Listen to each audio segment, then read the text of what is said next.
Your Money and Business starts now. Good evening. I'm Jeff Salkin. Welcome to Your Money and Business. We begin tonight with this Primetime Living segment produced in partnership with the Maryland Department of Aging and its Maryland Access Point Service.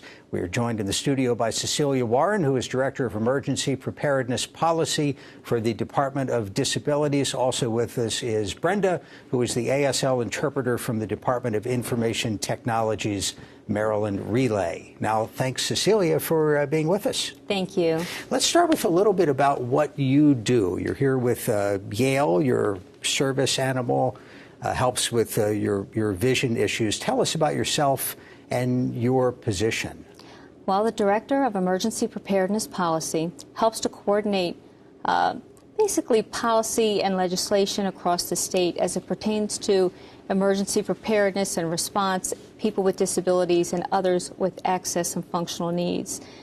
During an activation, I have a desk at the State Emergency Operations Center, and so I support the Human Services branch.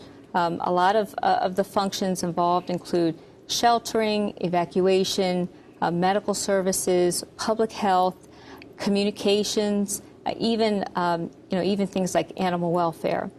And so during a steady state where we're not activated, I do a lot of training in the community, training for people who have disabilities, and also policy reviews for agencies that are rewriting policies and want to be inclusive of people with disabilities. Now, emergency preparedness is something that a lot of people think about when it's too late. And it's important for everybody, not just members of the disability communities and older citizens, to think about it now. Correct. We always encourage people to be prepared, and although we hear that a lot, we're always surprised that people don't sort of prepare ahead of time, especially for known type of incidents like weather incidents. It's pretty predictable where we live that it's not uncommon to have a hurricane or to have a snowstorm, things like that. So if people are prepared for all hazards, they're better prepared to deal with specific incidents that can arise.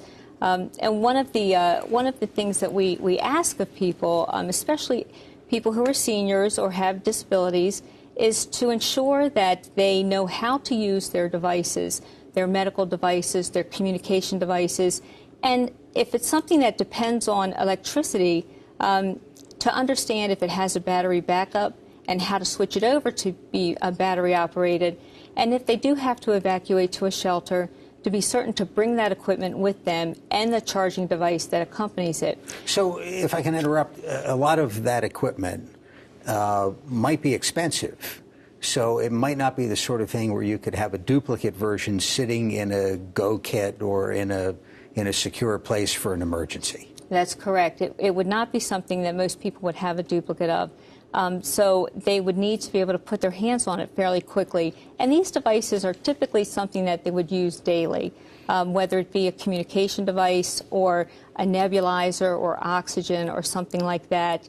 And we would like people to make an index card that accompanies that piece of equipment that gives some brief instructions so that if their regular caregiver is not available or if they can't operate it, that someone else could sort of pick the instructions up and be able to read it briefly about how to use it on a battery or how to use the device, how to assemble it, something to that nature. Because when they go to a shelter, that specific type of device may not be available. We do need to think about pets, animals, service animals. I noticed Yale went to sleep right when the red light came on. What do we need to think about there? Well, for pets, some shelters do house pets and shelter pets along with their human population. And certainly we know that many people will not evacuate if they can't take their pet. And that's important to remember. And so if it's for a household pet, a domesticated pet, they should bring the vaccination records, a current photo of the animal, a bedding or a crate, a carrier for a small animal, the leash, of course, for a dog, and whatever food, supplies, or medicine, just as they would for a human, to make sure that they have that for the animal.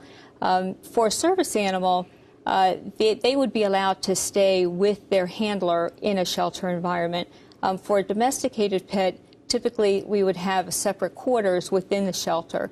In some jurisdictions, the shelter would be co-located. It would be somewhere not necessarily on the same premises, but many jurisdictions do use a shelter that's one facility that just has separate rooms to house the pets. Sometimes, certainly, in an emergency, we're not going anywhere. We have a blizzard or something, and you're going to be stuck at home or potentially somewhere else for a period of days. What do we think about there? And one thing that comes to mind is medications. Sure. Sheltering in place, it's important to think about ahead of time. So when the broadcast is finished today, I would like people to go and actually take an inventory of their supplies and what would they need to be able to shelter in place and remain independent and to take care of themselves for a few days. Our goal is to help people to remain independent, and normally that can occur most optimally within their own home.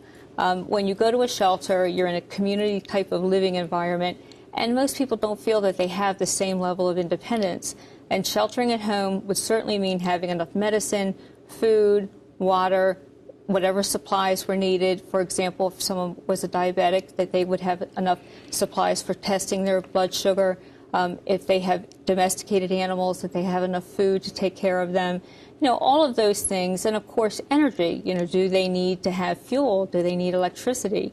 And if it's someone who is dependent upon electricity for their devices, their medical devices, they should contact their energy provider and be certain that they've made them aware that they have a high priority for having their energy restored. Just half a minute or so. Let's get back to why people need to think about this now, not when an emergency is about to occur.